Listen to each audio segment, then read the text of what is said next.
Matt's Garage, and today I'm going to be giving you an in-depth tour of my new 1980 Lincoln Versailles. I just got this yesterday and I just wanted to give you a really detailed walk around tour of it and talk about some of the features of it. So this car being a 1980 Versailles is the rarest of Versailles because there was less than 5,000 built in 1980, and this one's even rarer because it has the optional moonroof, which was a very expensive option. I think it was around $1,200 for that. So that's kind of cool. And then it's also got the optional factory mag wheels, and it's got rust. That just happens with age. So I believe on the, there's a few changes. They built these cars from 77 to 80, and they initially had based it pretty closely on the Ford Granada, but they made some changes to differentiate it a little better for the 79 model year. So I believe this was only painted, what didn't have this vinyl here on a 77 or a 78, and they've also added a fiberglass cap to the roof line here that gives it more of an up and down. The older ones had more of an angle to them on the roof line there. So those are the main visual differences from what I understand between the older and the newer ones. I really do love the spare tire hump. It is fake. The spare tire just goes to the side of the trunk in there, but it still looks really cool. And I love how they covered it with the vinyl, and then they've got Lincoln on it, and the nice red Lincoln emblem there with the reflector in it, and then the field doors there. Probably not the safest place to have it in an accident, but that was pretty commonplace back then. Okay, I'll give you a look inside as well. The inside's very nice, and these cars are very fancy inside as well. Look at how plush this door panel is. Just soft everywhere, just like a cocoon of softness. This is what I love about these old luxury cars. And this seat is every bit as comfortable as it looks. Look how thick these seats are. I mean, it's ridiculous. And then another thing I thought was cool was, it's not going to show up good on camera, but that the Lincoln emblem there in the center of the steering wheel has kind of got some depth to it. It's like it's molded into this plastic, and it looks really cool. It's got like a 3D effect. It's hard to explain. So of course the car flips over every 100,000. So this one is measuring in kilometers, so 61,000. The previous owner figured it had flipped over a couple times, so it should be 261,000. Which, if that's true, that's not too bad for a car like this with a 302 and a C4 in it. Should handle a lot more miles than that. I know another difference from the older 77 and 78 ones was they changed this to a digital kind of tape deck or stereo for the 79 model year. I know there was regular old knobs on the older one, and I believe the same thing with the clock. The clock was like an analog digital clock on the older one, and this one's an actual digital one. Unfortunately, it's not working, but would be cool if it did. And then this car's never been smoked in, even though it has 4 ashtrays, because it has one here and then it has one in all the passenger doors as well. Let's see. It looks like somebody might have lit off that once or twice, but it's pretty clean. I really like this cool old steering wheel cover too that somebody put on here. Everybody used to put these on the cars back in the day. I remember my parents had one on their 78 LTD, and I think they're cool. I'm definitely going to leave it on. It's part of the car now. There's another cool feature, 4-wheel disc brakes. That's right, in 1980, Lincoln put 4-wheel disc brakes on this car. I really love the color of the interior too. Maybe it's just me, but I find it very cozy looking in this color. And I really prefer the velour over the leather anyways. I'm not a big fan of leather. I think you'd still call this velour. I do notice it has quite a texture to it. It's not like the velour in my, a couple of my town cars have red velour in them, but they're just smooth. They don't, this is actual texture in there. It's made to be like that. That's not like from vacuuming it or anything. That's the pattern of it. It's got flip down center armrest as well, and then it's got leather in there in the backs of the seat. The pockets here are actually leather, and the grab handles.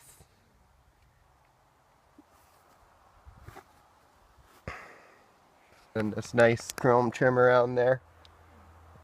So the there's like a finish on the dash here on the wood, like a shiny finish, and that's all kind of flaking off. You can see there's some left there. So when I was vacuuming, I just kind of went over it and got the rest of it off the best I could, so it would look a little more even. Over here you can see it still has it, so it has a bit of a sheen to it still, but it's starting to lift. Nice there. Little vanity mirrors here. They don't seem to be working right now, but none of the lights seem to really work in here right now, so I gotta diagnose that. So if there's one thing I kind of dislike about this car is the fact that whoever ordered it new didn't get the optional center console. I think that would have really added to it. I mean, it's not really wide enough that I'm gonna want to seat 3 people across here anyways, so I think the center console would have been a handy feature, but they did not, so I will live with it as it is. Other than that, I absolutely love the car. It's so comfy to drive, and it's just a nice size. So I did use the cruise control quite a bit yesterday, and it worked great. I mean, it resumed my speed after I kicked it off, all that.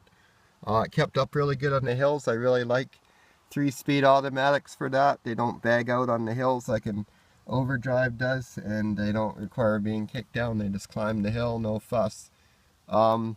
I kind of dislike the fact that it's only got a speedometer and a fuel gauge, and then it's just got all those idiot lights, so I might be adding at least a temperature gauge, maybe an oil pressure gauge as well. Maybe add it down there discreetly under here on a holder or something like that. But I'd like to have some way of monitoring the engine better than that. I was just noticing this little shelf under here. Didn't notice it at first, and then I was wondering where the other mirror adjuster was. So there it is. It's a right hand mirror adjuster, and it says antenna there, so it does have a power antenna. I thought that would go up when the radio came on. I guess it doesn't. So the radio probably does work because I had it on and I couldn't get a station to tune, but I'm guessing the antenna wasn't up. And it's got the old floor dimmer, so I really like that. That's kind of cool. Okay, so I'm just going to show you in the glove box here. And there was a little mouse activity in here. There was some droppings in here. This car sat for a couple years in a field, so the mice got into it, but they didn't damage anything, luckily, aside from a few dried up droppings and some chewed up chocolate bar wrappers under the seat. There was no damage. So, and then got the original key tags there still, so that's kind of cool. And then got the original owner's manual.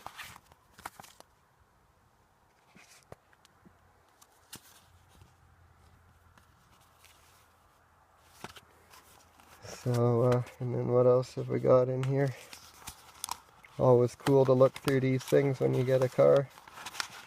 My 91 has lots of cool stuff in here. I should show that one day. It's got the space saver spare, but actually this has a full-size spare. A lot of people went ahead and put the full-size in. It's kind of a cool little original card for sunroof operation. Okay, so here's the engine. It's a 302, and it was kind of detuned by this time, so it's only rated at 132 horsepower. I forget what the torque number on it is. It does pull hills and stuff good, but it's certainly no ball of fire off the line. You're not going to do a big smoky burnout with it or anything, but that's not my intention either. So, and then there's a little C4 automatic behind it. I was just noticing something cool is there's a unique setup on the for the power brakes here. It does have power brakes, and I've never seen a booster quite like that before. It's hard to get a good angle to look at it, but it's not the normal round vacuum booster that I traditionally have seen. Maybe somebody could explain to me how this works, if it still works off vacuum. Looks like I got a minor fuel leak, if there is such a thing. I guess any fuel leak's serious, but definitely leaking some fuel there. And it looks all wet down in there, and I can actually smell gas. So I'll definitely, I'm not going to put it on the road quite yet. I'm going to be putting it in the shop and going through it all, so no worries. There's nothing I can't handle fixing there. So, and it does look like it's got a newer radiator, and some hoses have been replaced and the plug wires have been replaced, so those are good signs that somebody's been maintaining the car properly. I don't believe the air conditioning's working because somebody's removed the drive belt, and normally air conditioning systems aren't maintained on these older cars here in Canada because well, we just don't really need air conditioning. It's only required a couple months of the year, so most people aren't willing to spend a couple $1,000s to try and get their old car's air conditioning all working again. And I'm probably not going to worry about getting it working either, but I do plan on leaving the system in there just so that you know, it's all original, and it could be resurrected if it if I ever decide to, or if I part with the car and somebody else decided to. I sort of did buy the car because of its rarity and its you know, its collector value over time, and also just it's an oddity and it's cool. One other thing I'm really happy to notice is, and I did notice this before I bought it, and it was part of the deciding factor, is it's in really good shape, like in all the underhood structure, and that is an area where this platform of car, like this is the same platform under the Falcon, Comet, Mustang, like the 60s Mustang, and the Granada. It's all basically based on the same platform. And they rot out bad in these areas. I've repaired them lots on Mustangs and stuff, but I do see this is set up a little different because it does have a nice wheel well in it, and the older Mustangs, they didn't have like a wheel liner, like a plastic wheel liner like that. They sort of used the fender as a wheel liner, so that probably explains why this is held up pretty good. And I'm pretty sure that this is also something that is specific to the Versailles.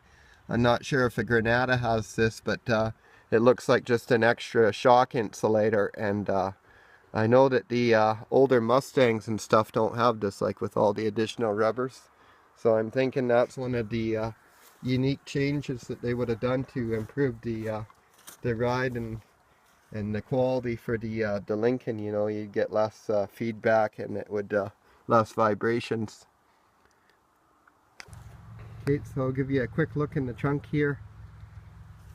Pretty messy. I haven't had a chance to clean it yet, so the spare would normally go under there. I'm happy to see that. That's a missing bar from the engine bay, and I didn't know I had that till just now. Well, luckily there's no bad smell in the car despite the mouse activity. There was very little mouse activity, and they never damaged the car, so I haven't really done anything with the car other than vacuum the interior, and I oiled the the door latches and the hinges, but these rims, I really am anxious to get to polishing them up and see how they will clean up. They should just, you know, shine up, so I imagine it will be a lot of work, but I think the car will look pretty cool if I can get those all shiny again. So I do need to source some new tires for the car pretty quick here, because these ones, as you can see, they got pretty big cracks between the tread, and if I go here to the DOT code, you can see that they were made 00, so they're from 2000. They're 17-year-old tires actually, and they're also Hankooks. How come I always get rod and Hankook tires on whatever car I buy? These are like the exact same tires I have on the Cadillac, and they're all rotten too. Okay, so here's the cool factory moonroof, and it does have some cracks around the seal, so I'm not going to be using it until I replace that seal, because I don't want to create any leaks. But pretty cool. It actually looks like it's bigger than the moonroof in my town car, and it's cool the way it slides under the vinyl top like that. And it is a power roof too. It's not just like doesn't have a crank or anything silly. It's just got the button up there like a modern car would have, and you just hit the button. The vinyl top's not in very good shape, but I'm gonna leave it for now. I certainly I can't afford to pay somebody to do a vinyl top, and I've never done one before. I was gonna attempt it on my Cadillac, which has a much smaller, simpler, and squarer vinyl top. So maybe if I'm successful with that one, I might tackle that project on this car too. Does have you know, a fair amount of rust, but I mean, it is 37 years old, and I live in Alberta, Canada, and that's where this car's originally from, so it's kind of rust belt. It could be worse. I'm bogging at the door too, and you can see there's bubbles here under that trim, and right there, and that'll be a hole for sure. Comes from the back side, so pretty cool clearance light. They just don't put that kind of effort into things anymore. Have all that chrome trim, and it's kind of indented in. So the rear bumper's in pretty rough shape, as you can see, and I would like to replace it, but I'm not sure that a replacement's going to be available, or that I could afford it if it was. So I'll probably be trimming this out.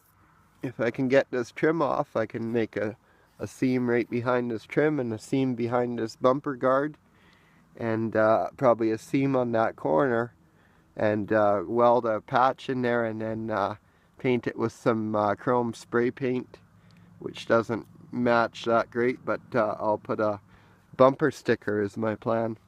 Each corner I'm going to get a nice big bumper sticker and put over it to cover most of the patch area, and it will kind of go with the old man look that the car already has, with the CAA stickers and all that, so that's kind of what I'm going for. That's the view I really appreciate, is the back of it here. It's too bad this is the most rusty area, so I'll definitely have to tackle this pretty quickly. Here's a cool feature they used to put on luxury cars, and they don't anymore. These carriage lights, these are supposed to light up when you open the door. I don't believe they are, because the door switches don't appear to work on this car. None of the interior lights are functioning, so I have to look into that. If it's even the key buzzer doesn't work, so maybe somebody pulled a fuse or something there. I'll have to look into that a bit better. Okay, so that must be the dealer that sold the car originally. I'm pretty sure that's a dealer in Edmonton, Alberta. So the car is fairly rusty underneath, but not dangerously so. I mean, it's got some scale on it, but I've sort of checked all the beams and stuff like that, and everything's pretty solid actually. There's no issues like that structurally. You can see it's got a leaf spring set up. So another cool thing with the Versailles is it's got a factory Ford 9-inch rear end in it. I guess it was kind of built at a time when they weren't using the 8.8-inch differential yet. And if you don't know about the Ford 9-inch rear end, they're about the strongest rear end that was ever put in a car. So drag racers and hot rodders and people like that really desire them. As well, the rear end in this car would bolt into a 1960s era Mustang pretty easily, and it's got factory disc brakes on it, so that's really a desirable feature. And unfortunately, a lot of these Versailles apparently were scrapped for that exact reason. People were just looking to get the differential out of them. So just looking under the side of the car now. This is under the driver's side. And I just want to give you a look under here.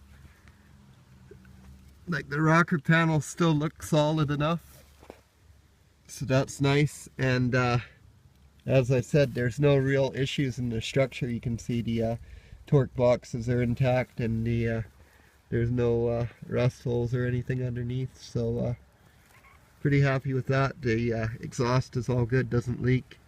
There's no major oil leaks that I can see. And you can see here it has been repainted. There's some overspray there behind the door handle, and I saw some, you can see it's been oversprayed into the jambs there.